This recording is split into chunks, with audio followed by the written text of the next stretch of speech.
Thank you for those in the audience that are attending. Thank you, Councilor Zambudo, for attending. It's my understanding that the rest of the committee will not be attending as they are going to Jessica Giannino's fundraiser. That saddens me quite a bit, considering the very nature of the issue. More importantly, the city is currently in the midst of a lawsuit because of certain practices that have taken place within the administration.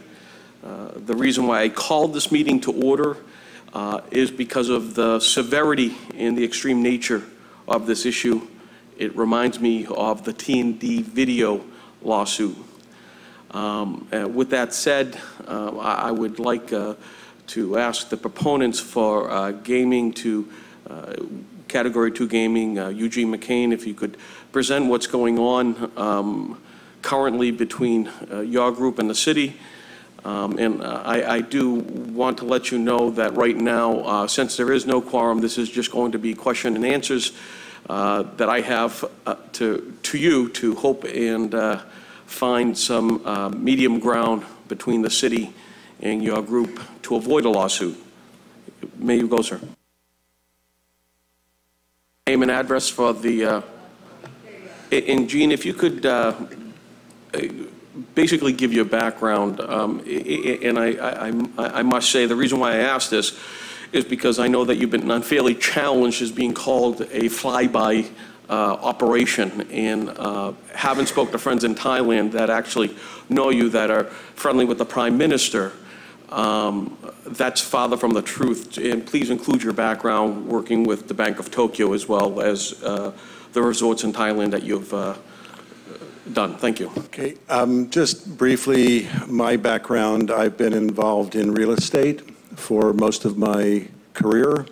It started in California and then moved to Hawaii, where I had a company there, Royal Coast Company, that developed shopping center and residential subdivisions and was a fairly significant commercial real estate brokerage firm doing a business with local Hawaii, California, and overseas entities, acquiring hotels, office buildings, resorts, golf courses in Hawaii for probably 20-some years.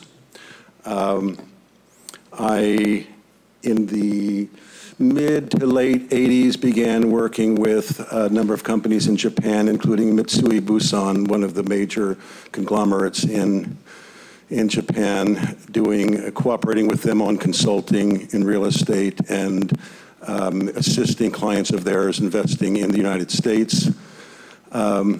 I also worked on some major projects in Hawaii, managing resort development there, in Honolulu and on the island of Hawaii. I later moved to Thailand, where I have been involved in several large resort developments, including Cape Yamu, a 5-star luxury resort on the resort island of Phuket. And I've done another residential development there and a boutique resort hotel, Jindarin Beach Villas there. That's kind of a nutshell. I hope that's helpful. In my understanding, you have your MBA from a university in Maine. Your BA is from a background over at the University of California, Berkeley, right. Very much like our personnel slash omnipresent person, Oma. So with that said, my understanding is, and you correct me if I'm wrong, you presented this issue to the city in 2015. I believe at that time it was Mayor Rizzo, and I also believe, and correct me if I'm wrong, you also presented it to then candidate Councilor Arrigo. Is that correct? That is correct, yes. When you met with Mayor Rizzo, what was your impression as to his willingness or not willingness to agree to such a project? Mayor Rizzo was very receptive to the initial discussions on the hotel development. when we were able to achieve our confirmation of a petition at the state level for a potential gaming petition for a number 2 gaming license in Massachusetts, we immediately went to the mayor and his staff to let them know that we were going to attempt to do that. Mayor Rizzo was unable to be supportive at that time. I think he understood we were trying to bring something positive to the city, but at that time he had been working diligently with the Suffolk and Mohegan Sun groups, and as I understood it, they were still working on a potential to retrieve that license from the award to Wynn Casinos in Everett, and was not sure if it would be a conflict of interest for him to come out in support at that time. So he was against the project altogether? Yes. Thank you. And at that time, did you speak to then candidate Brian Arrigo? Yes, I did meet. Yes, I met with And what was Councilor his Arrigo. response primarily to the project? In my meeting with him, he seemed very supportive. I, at that time, actually discussed the economic benefits of a number 2 electronic gaming facility in Revere, and provided him with a copy of the Plain Ridge, Plainville host agreement that showed a breakdown of financial benefits to the city there, and indicated that we would be happy to do something similar, could customize it for specific benefits for the city of Revere. He seemed very amenable and supportive. He felt that coming out with an endorsement before the election was not appropriate. He knew it would be close.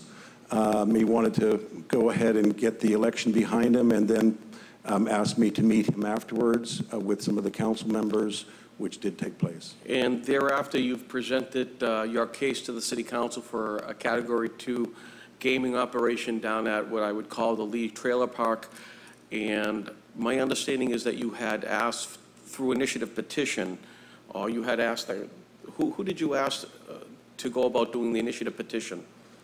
That came a little bit later. The first step was we did go and have a meeting with the mayor in his office, with a couple of the council members also present, and presented an update on the hotel and on the gaming proposal. We followed that up with a presentation to the council, the full council. That was followed up with a presentation to the Economic Development Committee.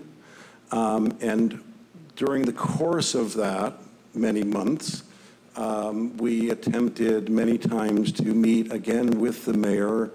I sent him emails and provided by letter copies of the poll that was done, and in a presentation of the project that I presented here at the council, I presented it by mail, actually hand-delivered mail to the mayor's office. And some of our staff, campaign director, also have attempted to meet with the administration, but you could not at that point, was that the case? We've not been able to have any meetings for quite a number of months. And then I understand that you tried to submit an initiative petition, and what happened there? So then what we felt is we first did the poll, and the consensus among those in leadership in Revere was that we should try to show levels of support within the community. So when you say people of leadership, do you mean the mayor? No, I mean some of the council members that I had informal discussions with. Okay.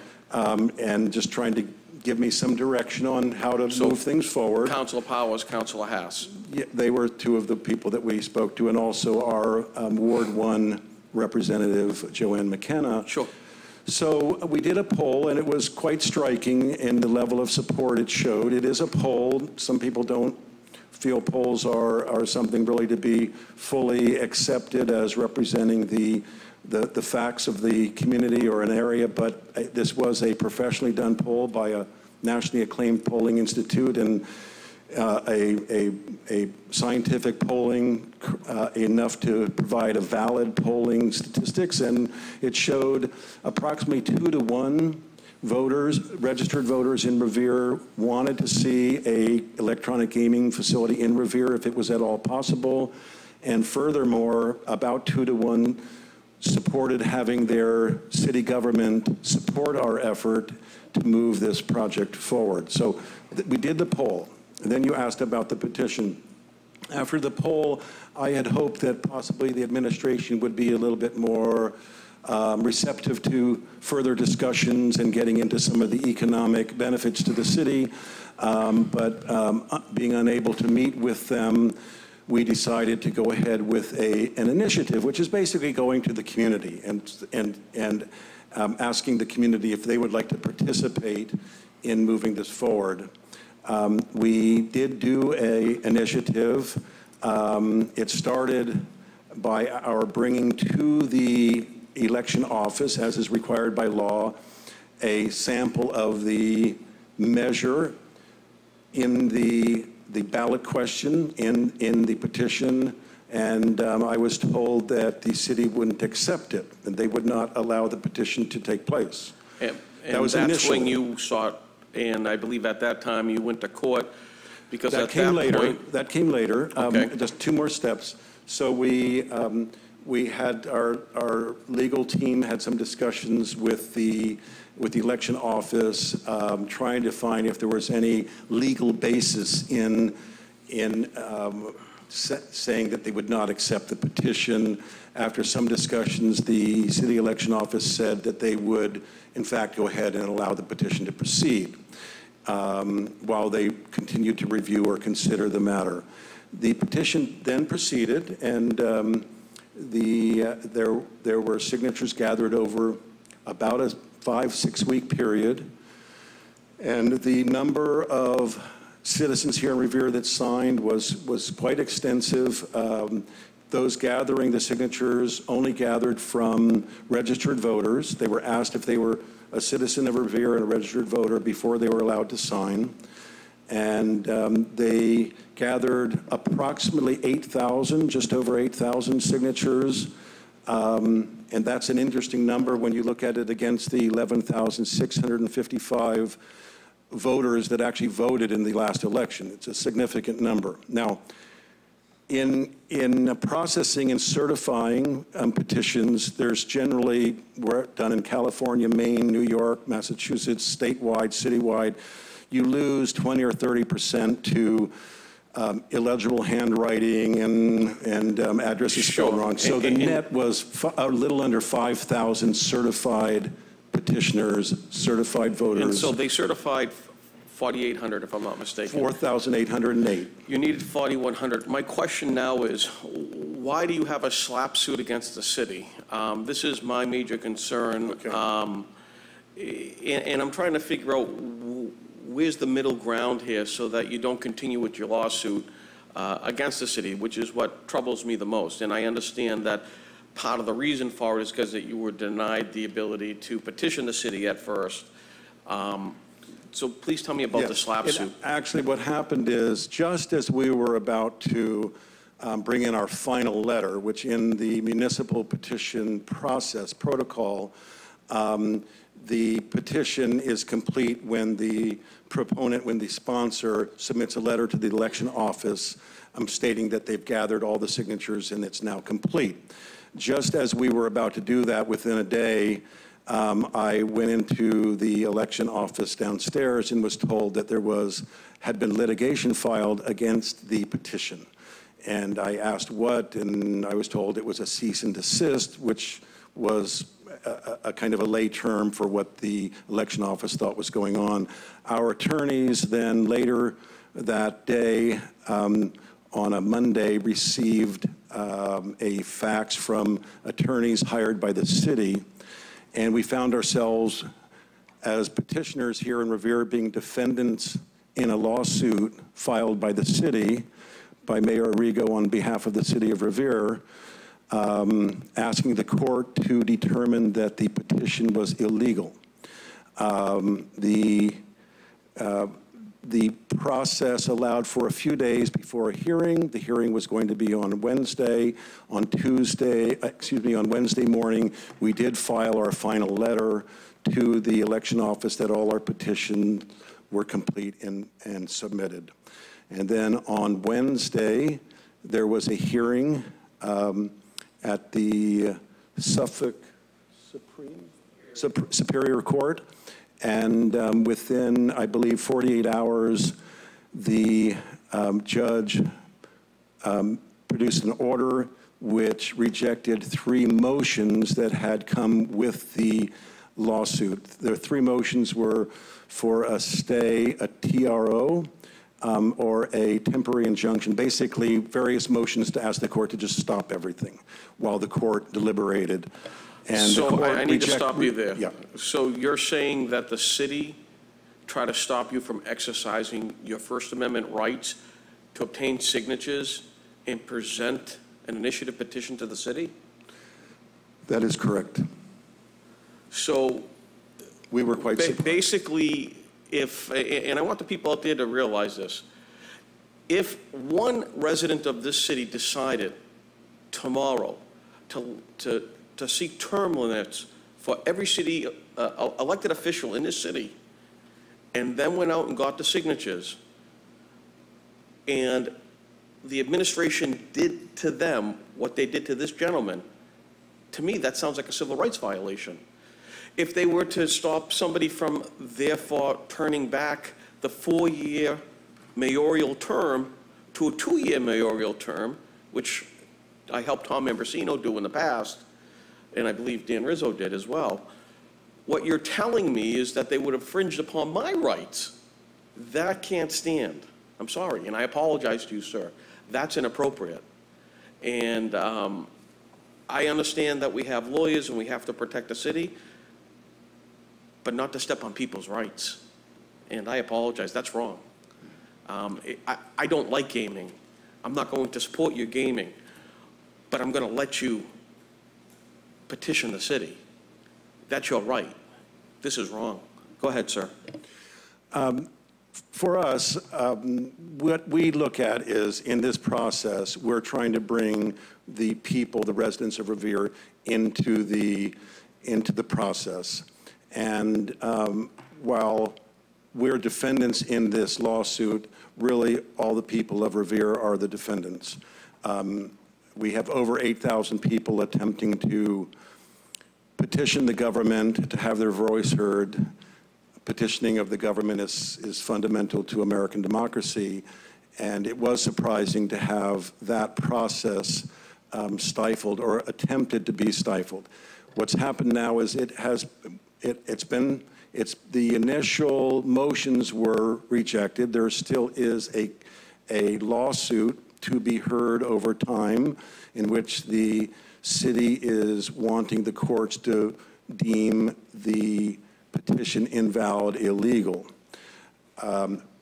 In response to this, we're the defendants. We were sued. We didn't sue anyone. But in protecting our rights, in protecting the rights of the 8,000 people, the 4,808 that were certified, our attorneys filed what's called an anti-SLAPP claim against the city, which is simply saying that don't sue petitioners.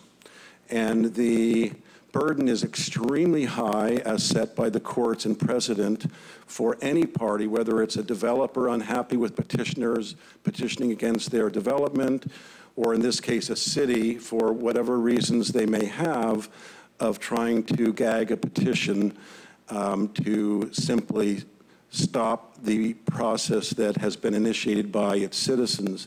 The anti-SLAPP is strategic lawsuit against public participation. Anti-SLAPP is the set of unique laws, federal and state, that were designed to protect petitioners. So that the city's initial claim against ourselves, the petitioners as defendants, is still ongoing in court to be heard, and the anti-SLAPP suit that the defendants have filed to protect their rights against the city is still being heard. And just to kind of get to some of the issues. So let's say the city were to grant you the right to go and petition the Mass Gaming Commission. My understanding is, at that point, it would eliminate the suit. We wouldn't have to hold an election in October, and the city of Revere would not encumber a $70,000 or $60,000 fee to perform an election. Does that sound about right in your estimation? I'm not sure of the exact cost, but I've been told, in the lawsuit from the city, they said that it would cost about $70,000. It's the estimate they But give that the would be court. our cost, that's my understanding. Yeah. And sir, you have your hand up? And you are? Chair, I just want to clarify and make sure that what Sure. we're talking about here. Who are you? I'm Jason Osborne, I'm the campaign director. Okay. So this petition only says that that site can be used for gaming. Okay. The November ballot election will determine whether a second type 2 gaming license can be issued. In the city? In the No, state. In the state. Okay. And at that point, then we, if we're successful there, then we have to go to the Gaming Commission independently, apply for the license. Then we have to come back to the city. So is this election at the state level, or is it at the local level? So November 8th is the election for the question 1 on the ballot. Right. Sorry.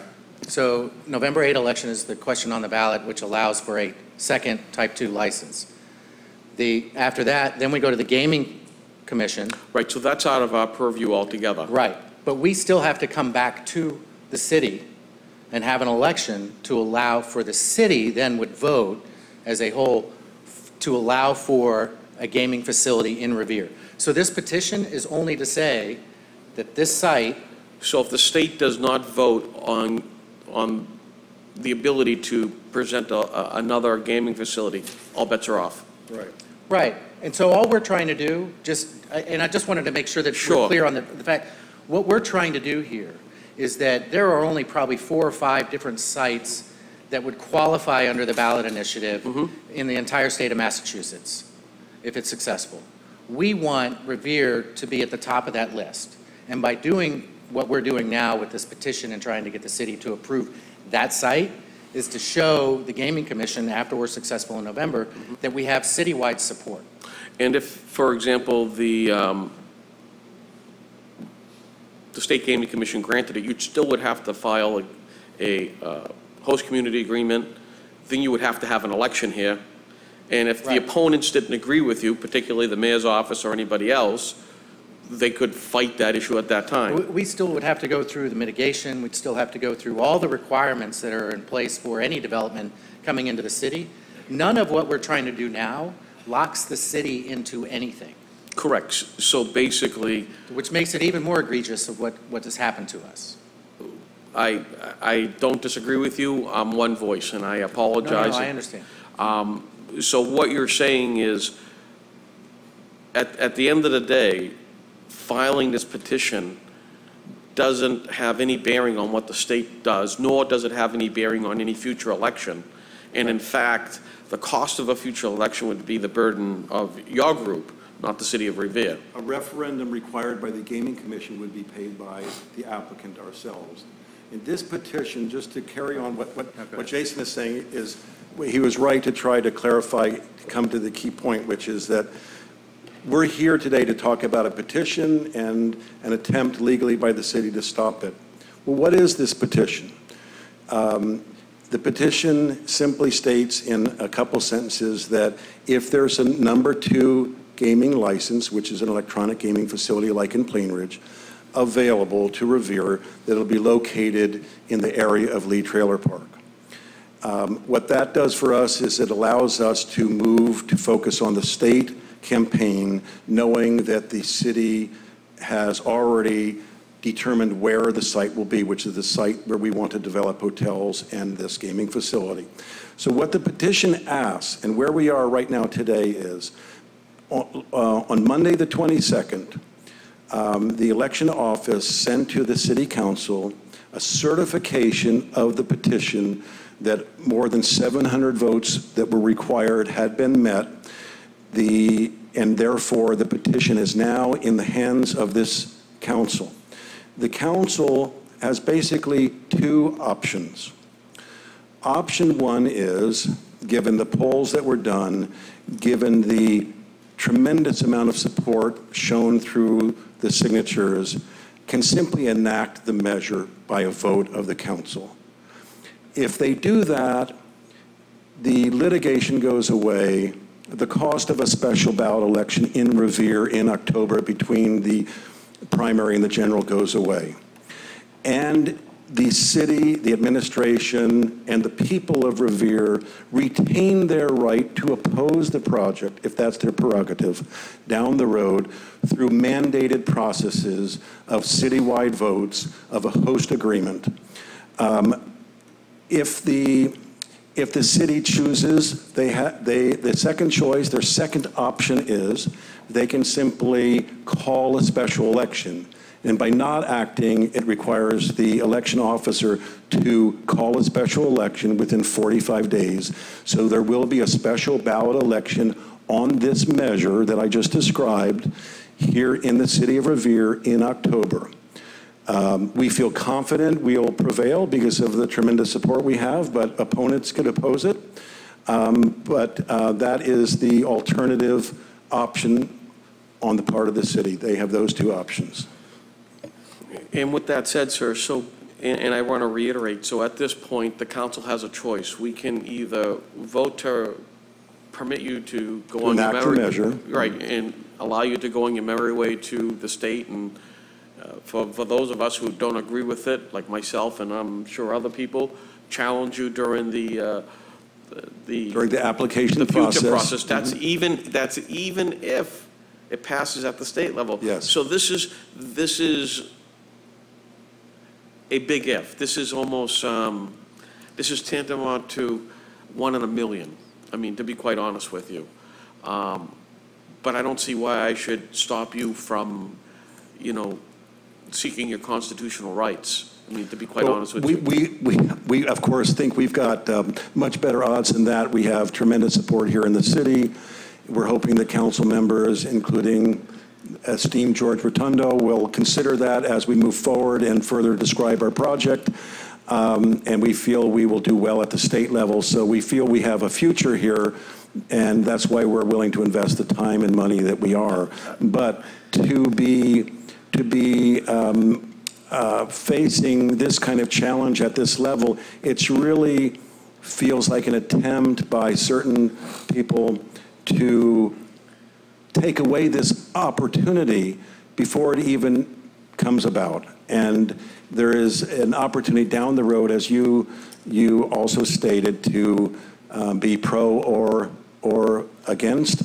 But at this time, all we're asking is that the council enact this measure so that we know that if we're successful at the state level, that we have a home here in Revere that's been designated, with the understanding that we still have to convince Councilmember Zambuto and yourself and others in the majority to enter into a host agreement with us. And we still have to convince the city to vote in favor of it as required by the Gaming Commission.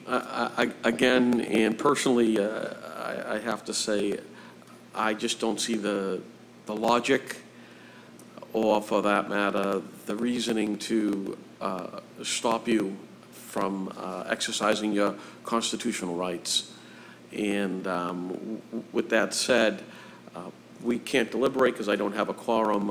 Unfortunately, this very pressing issue, many of the councils are at a fundraiser right now, so we'll have to deal with that later. But if there's anybody from the audience that would like to speak, sir, I know you want to say something again, sir. My name is Haley Tran-Liptak. You're going to have to speak a little louder and repeat, please. Sure. My name is Haley Tran-Liptak. I'm from the law firm of K&L Gates, and I represent Mr. McCain. I just wanted to clarify one thing that was mentioned by Mr. McCain regarding the anti-SLAPP motion to dismiss, actually. We have not filed a complaint against the city. We are not plaintiffs in this action. We simply filed an anti-SLAPP motion to dismiss the complaint that was already filed. So basically to allow you to proceed. Exactly, correct. It's a defensive measure if the to prevent them from coming back and infringing upon your rights again. Exactly. If the city of Revere were to dismiss their own suit and not proceed with the action, our anti-SLAPP Then motion you would could be proceed in moved. a plaintiff measure. That I get, Exactly. and having read the legal briefs both from the city as well as from your group, I mean, that's my concern. That's what I'm trying to avoid here. I don't want you to proceed down that road. It's costly for the city, it's costly for the people of Revere, especially when the simple solution is to, deal with this measure in a very, very simple manner. And I will present it at the next council meeting accordingly. But I do have to ask you, Sure. in your time working as an attorney on these situations, have you ever seen a city do something of this nature? Personally, I have not. In the course of this litigation, I did do a substantial amount of research into Massachusetts actions similar to this one, and I came across nothing at all like this, where a city Well, there's only asked- one, actually. It's in Somerville, and it's where they pulled a 91A. Yes. And we have Omar Bukele from Somerville, so it goes to imagine. I won't comment on that, sir. Well, but, I will. I will. Oh, And if he's going to in- cost the people of Revere some money, I'm going to mention his name. Other than that matter, I came across no other instances like this where a city is asking a citizen to stop exerting their constitutional right. Thank you very much. Thank you. Sir in the back? I was going to introduce him, but that's all right. So, I wanted to point, this is Councilman David Neely. He's from Bangor, Maine. Counselor? He has a son at Brandeis, and we've been longtime friends. Welcome to Revere. He was involved in the 2003 effort in Bangor to get a facility there. In the coming days and weeks, we're going to be having him down here a lot to talk about his experience as a council member. Before I cede the floor to him, I do want to mention, that we talk a lot about gaming facility. One thing that has been lost is the aspect of the hotel that we're talking about. The two hotels. The two hotels that accompany the gaming facility. So this is one thing that we have been very consistent in trying to point out, is that we don't want to be just a box in your city. We want to be part of the community. And so we're not just putting a gaming facility here in the hopes that it's going to survive on its own. We know that there's a need for hotel rooms here, and we know that there's a need for jobs here, local people working in both facilities and moving forward. And with that, I'll let the councilman speak.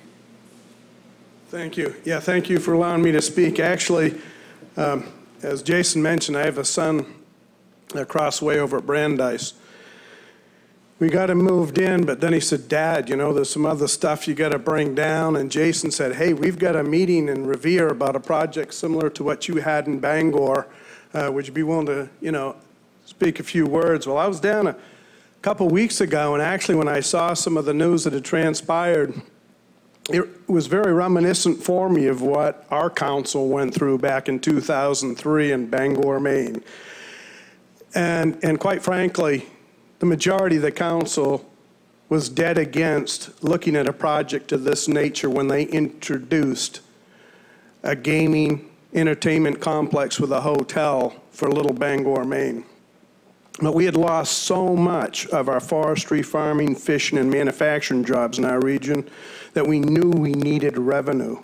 We knew that we could basically take care of most of the issues we had in the city if we could add millions of dollars in a revenue stream.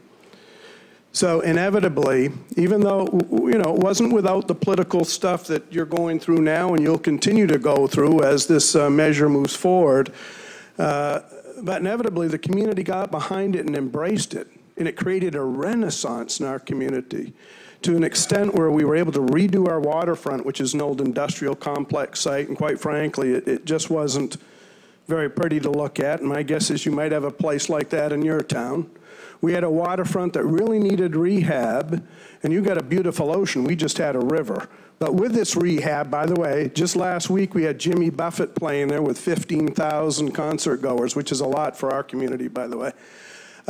We were able to build a new civic center from the revenue stream from the gaming operation. It was so significant we actually used that revenue stream to amortize the debt service of our new convention facility.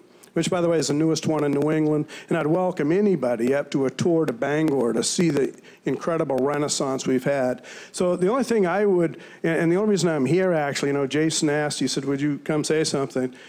Is I hope that folks are open-minded regardless of what the business investment was. I remember going up against a couple of our governors, past Governor King and past Governor Baldacci. And I remember saying to them, I said, gee, we opened our arms for MBNA. This was a consumer credit card company. And I said, boy, all they do is push consumer debt on people. Look at the interest rates they charge. But we rolled out a red carpet and provided state and community programs everywhere they located in Maine. And they weren't really great paying jobs. But then we had an organization that was coming to Maine willing to pay for everything. They didn't ask us for anything. Their jobs were better paying than the average jobs in Bangor, and particularly way better than the retail. We have a big mall up there. Full-time, with benefits. It's a top-shelf facility, which has some of the best customer service in the whole state. They've given money to nonprofits. The revenue streams for the city are spectacular, and we've been extremely fortunate. Now, I do realize you've got the big, is it the candy company, Nesco, the big candy company here, and that's probably your largest property taxpayer. But in our town, Bangor, Maine, our largest property taxpayer is this gaming facility. It was General Electric, but actually this organization pays more revenues to the city than General Electric does now. But anyway, I would just ask that folks be somewhat open-minded. It sounds like obviously Chair of the Legislative Committee and the good counselor who showed up today, both of you certainly are being open-minded, at least to the due process, and I respect that and appreciate it. By the way, we went through that. We did not get into the type of entanglement, yet nonetheless, I will tell you, the majority of our council was very slow to come on board, but once we fully embraced the project and showed some leadership to our citizenry about how important these revenue streams could be for our city, and then thank God everything worked out right. So thank you for the time. Thank you for taking the time, sir. Anybody else would like to speak?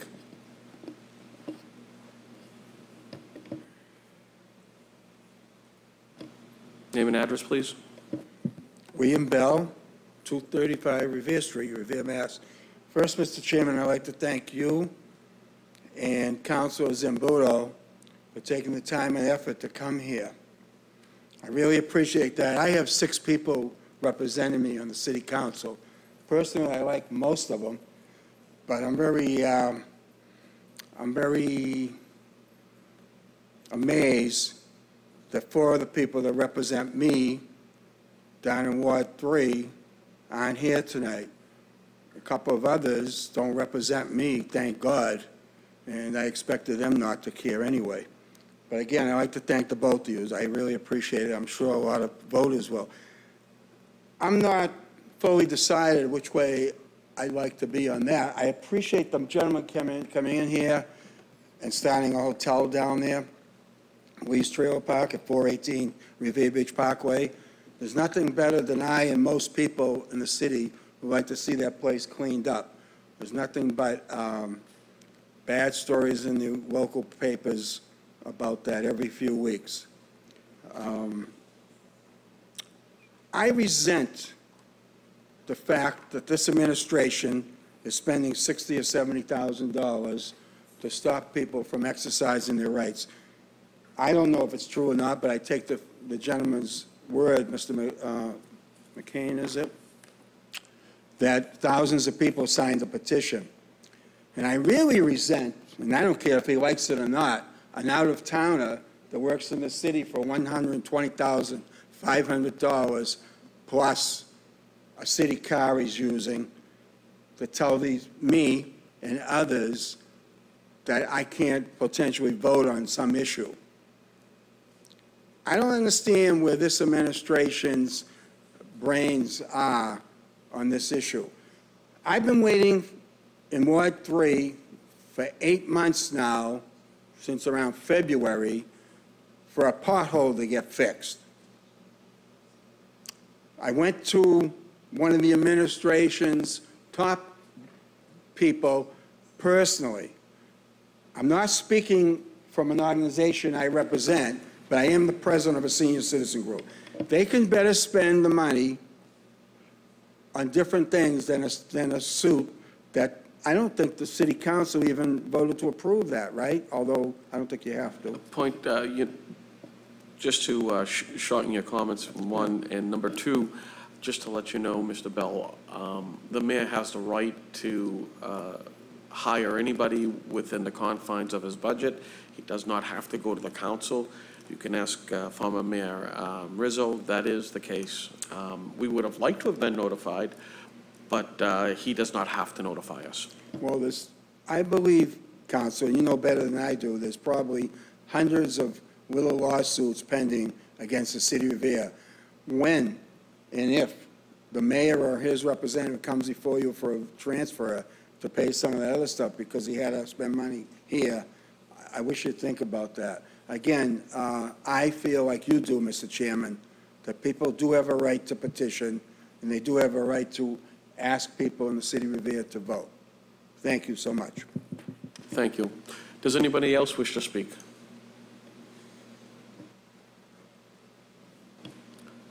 Former Mayor Rizzo. Thank you very much, Mr. Chairman. Dan Rizzo, 35 Rowan Road. And thank you, Mr. Chairman and Councilor Zambuto, for being here. It's quality, not quantity, right? So glad that you're here. First off, let me just say this. I did have meetings, and I appreciate the opportunity to speak. As you know, since I left office last January, I haven't been up here before the council, I think, but maybe one time. But this is an issue that obviously I worked on for 2.5 years of my term in office. So, you know, it is something that I know something about. And I did meet with Gene McCain and his team, and I will say this. He is a top quality, first-class developer. So we can put that to rest. He's, you know, the city would be well served by Mr. McCain and his team coming to Revere and building. Something that I hadn't realized is that the city has intervened and is spending, I don't know, I've heard different dollar amounts to challenge the ballot initiative, which, you know, we had 2 referendums in the city when I supported a resort-style casino. 2 referendums because the people deserve to vote on. And, you know, I believe the voters are smart enough to understand if they want something or don't. So that's number one.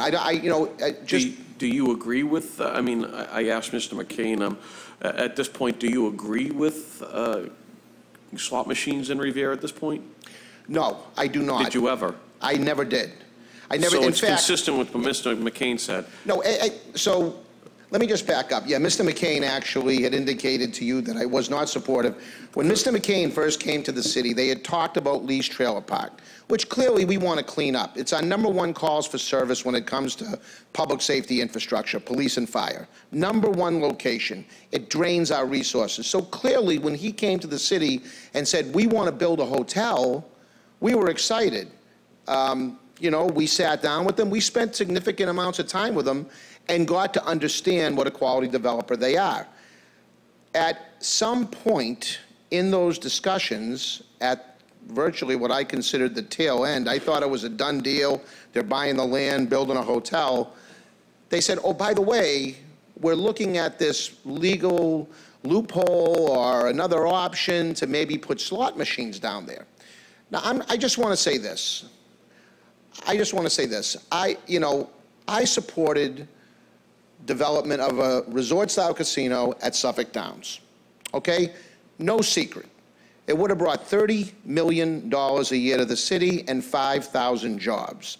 They would have spent tens of millions of dollars to widen 1A and take care of Bell Circle. There was a lot that was coming with that, and you know, at the time that it was being proposed, certainly our economy could have used the boost and so on. So when he brought up the option of putting a slot parlor here, that had zero appeal to me because we weren't going to get the tens of millions of dollars of infrastructure. We weren't going to get the 4,000 or 5,000 jobs, and we certainly weren't going to get the $30 million a year that we were promised. But, you know, we would have had the impacts, and now you've got to figure at this point in time, you've got a Wynn Casino a few miles away. I mean, the odds, I mean, what is the clientele that is going to be coming to a slot parlor in Revere? I just really don't know. It's a few miles away. So, you know, I wasn't in support. In fact, it's a little discouraging because I heard, you know, some remarks that I was, you know, supportive at some public forums by the new administration. It's like totally untrue, and I respect and I appreciate the developer coming up here and saying that we weren't supportive. We were in support of cleaning up cleaning up the trailer park. Actually, I believe he said that Councilor Rigo was supportive at one time and then is no longer supportive, but you've been consistent and not supportive the entire time. Exactly. With that said, so that's all that I really have, Mr. Chairman. I don't want to take up too much of your time. I know that you've got, you know, other things to talk about, but I did, when I heard about this meeting, I wanted to come up here and just make my thoughts known that this is something that the prior administration did not support, was not supportive of. And now I've learned that there's this effort to squash the ballot initiative. You know, again, I put my faith in the voters. So that's it. Thank you very much. Thank you. Appreciate it. with that said, is there anybody else that wishes to speak? Please, go ahead. I appreciate the former mayor's comments, and, you know, clearly we came, sorry, Jason Osborne at 660 Ocean Avenue, I believe that's right, is that the right, yeah, we just moved in there. I just want to close by, thank you. So we have a lot of work to do, and we understand that in convincing the voters why this is a good thing, and we're prepared to do that. I will tell you that based on, starting this morning at 9 o'clock, we went through an exercise here, and we've talked about the poll, we've talked about some mailings that we've done, and we're going to continue to do that. We went through the started phone calls this morning, live phone calls, and hit 416 people. The purpose of these phone calls was to then do a patch through. So after talking to them, we asked, you know, if they supported the casino or supported the development or the petition, can we patch you through to your council member? Out of the 416 phone calls we made, 309 were supportive of this project, 107 were opposed. 245 of those people asked to be patched through to their council member. We stopped at 20 calls per council member. I need to interrupt you. I have to tell you, I received probably close to 13 to 14 phone calls today from residents from Revere that said that they were supportive of this effort. Right. And so, yeah, obviously it worked. Well, and just keep in mind, we stopped at, once we reached 20 phone calls per council member, we stopped calling and moved on to the next council member because we understand you have jobs to do and you don't want to be inundated. So that is very impactful, I think, and speaks to what we are going to continue to do, which is reach out to the community, convert folks like the former mayor, like yourself, so that you understand that we want to be part of this community. We feel like this development will help the community, and then it can fit in with what the mayor's vision is, which is to revitalize Revere. So with that being said, thank you for your time, and I appreciate Councilmember Zambudo being here as well. Thank you. That said, I'd like to adjourn this meeting, and I appreciate everybody for attending. I appreciate Ashley Melnick for torturing her way through this process. I'm sure she has a headache by now. And obviously, Councilor Zambudo. If you want to find your councilors, they're over at the Minos in Revere and enjoying a nice fundraiser instead of being here. I don't know what the cost is.